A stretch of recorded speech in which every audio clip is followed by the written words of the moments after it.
Assalamualaikum warahmatullahi wabarakatuh. Perkenalkan, kami dari kelompok 9 akan mempresentasikan tentang Muhammadiyah sebagai gerakan pendidik yang beranggotakan saya sendiri, Mbak Putri Fitriana, yang kedua ada Mbak Widi, yang ketiga ada Mbak Siwi, dan yang keempat ada Mas Restu.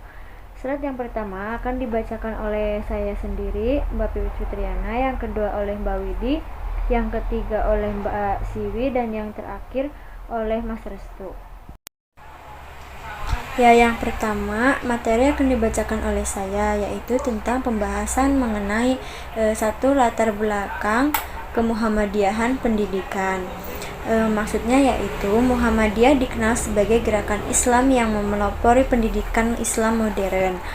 Salah satu latar belakang berdirinya Muhammadiyah menurut Mukti Ali ialah ketidakefektifan lembaga pendidikan agama pada waktu penjajahan Belanda, sehingga Muhammadiyah memelopori pembaruan dengan jalan melakukan reformasi ajaran dan pendidikan Islam. Yang kedua yaitu ada cita-cita pendidikan kemuhammadiyahan.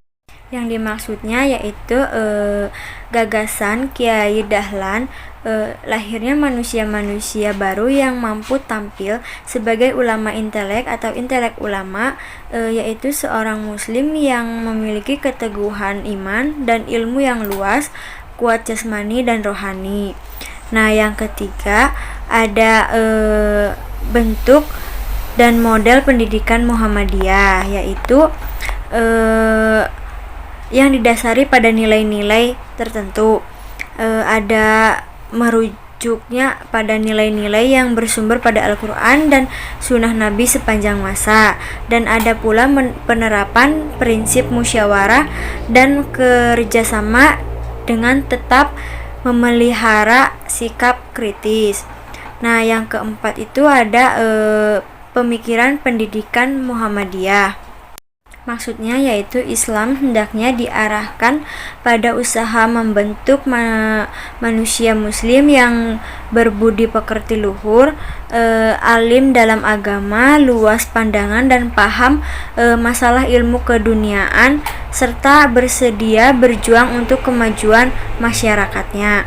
Nah, yang terakhir itu ada tantangan dan revitalisasi pendidikan Muhammadiyah, yaitu masalah kualitas tentang terhadap kemuhammadiyahan, di antaranya yaitu kualitas pendidikan, permasalahan profesionalisme guru, dan masalah kebudayaan atau akulturasi, dan masalah strategi pembelajaran, masalah kemajuan ilmu pengetahuan dan teknologi, tantangan era globalisasi terhadap pendidikan agama Islam, di antara krisis moral, dampak negatif dari era globalisasi itu yaitu krisis kepribadian.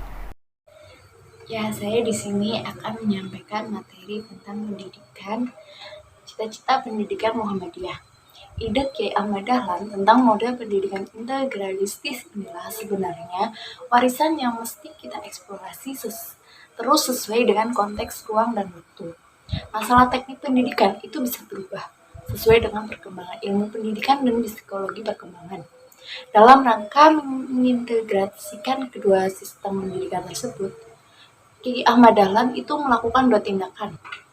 Yang pertama, memberi pelajaran agama di sekolah-sekolah Belanda yang sekuler, dan dua, mendirikan sekolah-sekolah sendiri di mana agama dan pengetahuan umum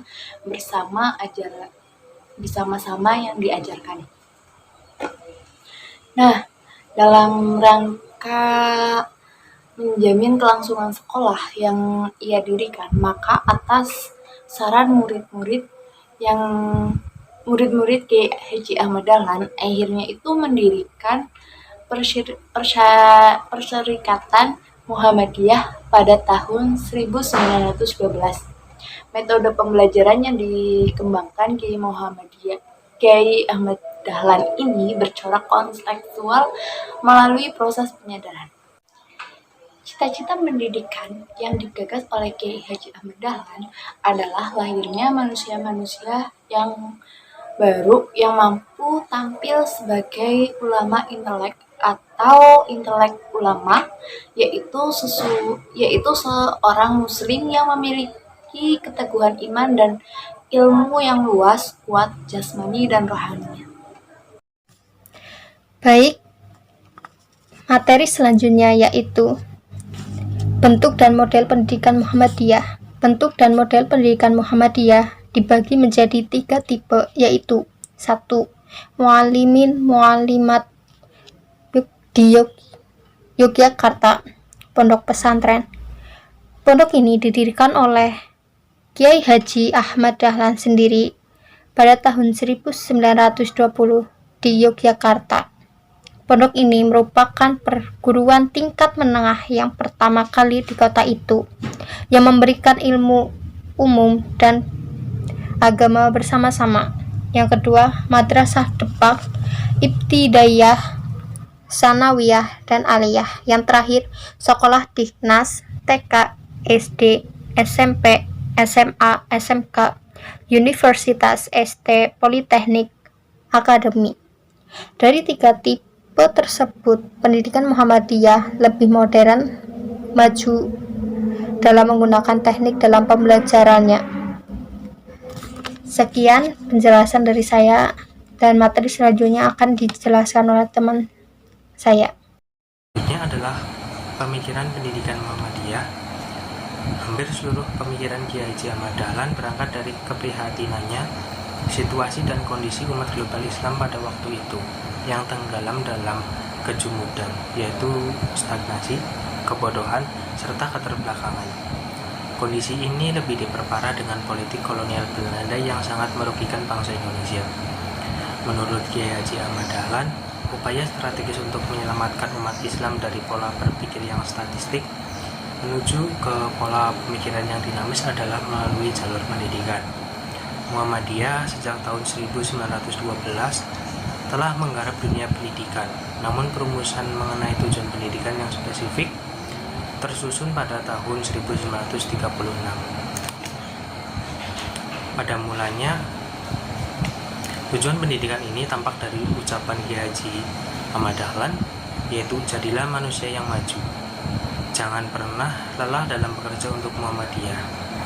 Kiai Haji Ahmad Dahlan merasa tidak puas dengan sistem dan praktik pendidikan yang ada di Indonesia saat itu. Dibuktikan dengan pandangannya mengenai tujuan pendidikan adalah menciptakan manusia yang baik budi, luas pandangan, dan bersedia berjuang untuk kemajuan masyarakat. Selain itu, ada pula tantangan pendidikan Muhammadiyah. Sebagai gerakan dakwah Islam amar ma'ruf nahi mungkar, Muhammadiyah dituntut untuk mengkomunikasikan pesan dakwahnya dengan menanamkan khasanah pengetahuan melalui jalur pendidikan. Tentunya ada beberapa tantangan yang harus dihadapi, seperti yang pertama yaitu masalah kualitas pendidikan. Bahwa amal usaha Muhammadiyah dalam hal kualitas mengalami 2 masalah, yaitu pertama, terlambatnya pertumbuhan sekaligus dibandingkan dengan penambahan jumlah yang spektakuler sehingga dalam beberapa hal kalah bersaing dengan pihak lain. Dan yang kedua yaitu tidak meratanya pengembangan mutu lembaga pendidikan. Selanjutnya adalah masalah profesionalisme guru. Yang ketiga adalah masalah kebudayaan. Suatu perkembangan kebudayaan dalam abad modern saat ini adalah tidak dapat terhindar dari pengaruh kebudayaan bangsa lain. Kondisi demikian menyebabkan proses akulturasi, yaitu pertukaran dan saling berbaurnya antara kebudayaan yang satu dengan yang lainnya. Dan yang terakhir yaitu permasalahan strategi pembelajaran. Tuntutan global telah mengubah paradigma pembelajaran dari paradigma pembelajaran yang tradisional menuju ke paradigma pembelajaran yang baru. Dewasa ini terdapat pergeseran paradigma pembelajaran dari pembelajaran. Tuntutan global telah mengubah paradigma pembelajaran dari paradigma pembelajaran yang tradisional menuju ke paradigma pembelajaran yang baru. Dewasa ini terdapat pergeseran paradigma pembelajaran dari model tradisional ke arah model baru, namun kenyataannya tidak dilaksanakan. Hal ini tentunya berkaitan erat dengan rendahnya profesionalisme guru. Sekian, saya kembalikan ke moderator.